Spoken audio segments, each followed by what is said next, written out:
Welcome to The Explainer. Today, we are looking at one of America's most haunting cold cases and the incredible breakthrough that finally, after 65 years, gave a lost little boy his name back. So let's just dive right in. For more than 6 decades, this young boy's identity was a complete and total mystery. It's a Philadelphia story that started with a really grim discovery in the woods and, amazingly, ended with a name that had been lost to time. So our story starts back on a cold day in 1957. We're in the Fox Chase neighborhood of Philadelphia. A college student, just checking on some animal traps he had set, stumbled upon a simple cardboard box. But what he found inside, well, it would haunt that city for generations.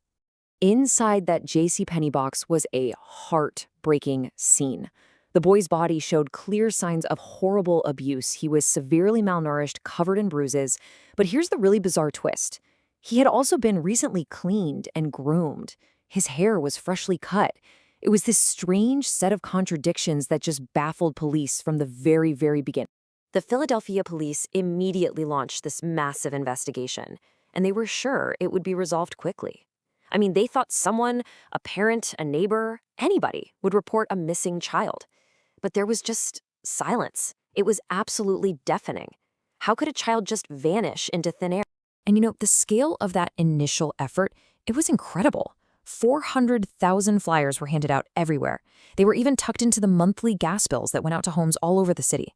These flyers often had this really haunting post-mortem photo of the boy, dressed up to look like he was alive, all in a desperate hope of jogging someone's memory. And still, nothing. Not a single person came forward. The crime scene was combed by over 270 police academy recruits, a massive search. And this is all they found. A few small personal items that seemed so promising at first, but in the end, they led absolutely nowhere. The mystery just got deeper and deeper. So for the next 65 years, the case went cold. But you know what? It was never forgotten. It was kept alive by some incredibly dedicated investigators and a handful of persistent theories that, as we now know, were all ultimately dead ends. And for decades, investigators chased leads just like these. There was this one really compelling theory that pointed to a foster home nearby, especially after they found some similar items there. And then there was this other one, from a woman known only as M, who told this incredibly disturbing and detailed story about her own mother buying and killing a boy. Both of them seemed plausible for a time, but they crumbled under scrutiny, leaving the boy's identity as agonizing a mystery as ever. As the years turned into decades, the investigation never really stopped. This timeline, it just shows that persistence and how it really followed the slow march of technology. You see, with each new forensic development, there was this glimmer of hope. His body was actually exhumed twice, each time with one single goal, to finally unlock the secrets that were hidden away in his DNA.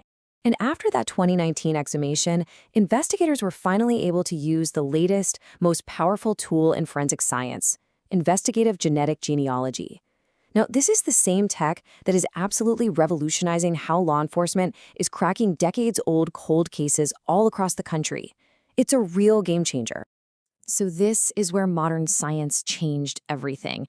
It wasn't some single aha moment, but more like a meticulous unraveling of a thread.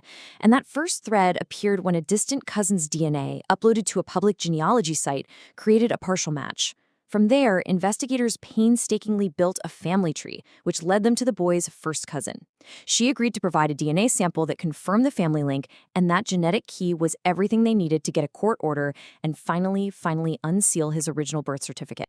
So on December 8th, 2022, more than 65 years after he was found, the Philadelphia police held a press conference. They were finally able to give America's unknown child his name back. He was just 4 years old. His name was Joseph Augustus Zarelli, and for the first time, he wasn't a case file or a sad nickname or a mystery. He was a person. Investigators also identified his biological parents, Augustus Zarelli and Mary Plunkett. Both of them are now deceased. But in a discovery that adds another really complex layer to this whole story, they learned that Joseph has living half-siblings. You see, identifying Joseph wasn't the end of the case, not at all. It was actually a powerful new beginning.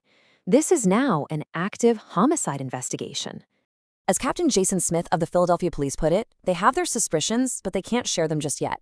They've made a public appeal urging anyone who might have known the Zarelli or Plunkett families back in the mid-1950s, especially in the area of 61st and Market Streets, to please come forward. The search for answers is far from over. And in what is just such a poignant final chapter to his anonymity, Joseph Zarelli's final resting place at Ivy Hill Cemetery has been updated. On January 13, 2023, what would have been his 70th birthday, that anonymous marker was replaced by a new headstone, one that finally bears the name his parents gave him. You know, giving Joseph Zarelli his name back was this monumental first step toward justice. But it really is only the first. The next step is to answer the question that has haunted a city for over 65 years. What happened to him? And that's a question that investigators are now more determined than ever to answer.